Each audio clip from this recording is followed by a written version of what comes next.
नमस्कार बंधुगण, जय जगन्नाथ। मु आज आरंभ करुच्ची 12/2/2026 गुरुवार पर शिशु वाटिका प्रथम द्वितीय तृतीय श्रेणी पाठ टीका। आपण मैंने जदि मो चैनल नुआ होते मो चैनल को गोटे लाइक करेंगे, गोटे सब्सक्राइब करेंगे और कमेंट निश्चय करेंगे। मु बर्तमान पाठ टीका आरंभ करुच्ची। प्रथम है श्रेणी तृतीय श्रेणी पीरियड समय है एकम पीरियड 10:15 ରୁ 11टा। विषय प्रसंग है भाषा। मुख्य धारणा है गप गुड़िक शुणे पढ़े और बुझे। शिक्षण फलाफल है उपयुक्त ढंग से अभिनय मध्यम संलाप कहे। शुणी गप को क्रम कहे। येलो कोड है ओडी 217 CG 1.2 TLM है पाठ्यपुस्तक। मान निर्धारण विपरीत अर्थबोधक शब्द लिखे। शिक्षक स्कूल मूल विराम। तृतीय श्रेणी 11टा ରୁ 11:45। विषय है व्यक्ति जगबंधु। मुख्य धारणा संलाप कहे। शिक्षण फलाफल है गपटी ठीक भाव में शुणे पढ़े बुझे। पचरा जा प्रश्नर उत्तर देवे। श्रुत लिखन लिखी पाठ संपर्कित सरल प्रश्नर उत्तर देवे। पाठ्यपुस्तक कार्यपुस्तिका श्रुत लिखन पिला मानकु लेखाइबी। स्वाधीनता संपर्क में जणाइबी। तापर आसला शिशु वाटिका 11:45 ରୁ 12:30। क अक्षर चिन्हट। क अक्षर थी शब्द को चिन्हे। पिला माने चित्र पोस्टर देखी क अक्षर चिन्हे।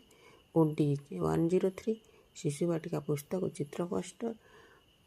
अक्षर अक्षर नहीं शब्द गठन कराइबी जपरी कौरव कौतुक कबाट। तापर आसला एकम श्रेणी समय 12:30 ରୁ 1:15।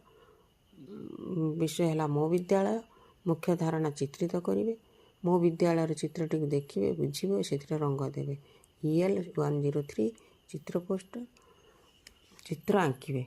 1:15 ରୁ 2टा मध्याह्न भोजन विरति। तापर पुणी 2टा ରୁ पुणी पाठ आरंभ। द्वितीय श्रेणी 2 ରୁ 2:40 गुणन खंदा।